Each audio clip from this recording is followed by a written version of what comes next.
If you want to add fingerprint on Samsung Galaxy A27, first of all, we need to go to settings.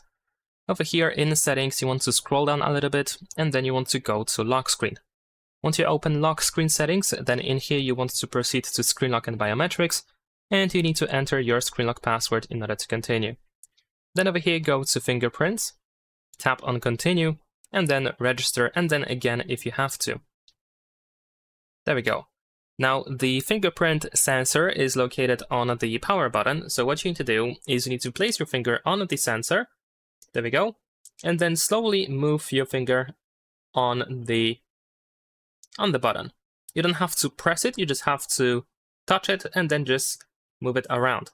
You probably want to try to place it from different angles. You can still lift your finger if you want to and then place it again, and that is not a problem. But try to simply scan the most out of your finger as much as you can.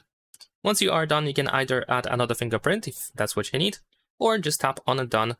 You can also test your fingerprint sensor, so you can just touch it, and there we go. If the fingerprint was recognized, then you can just tap on done, and that is pretty much it. Leave a like and subscribe.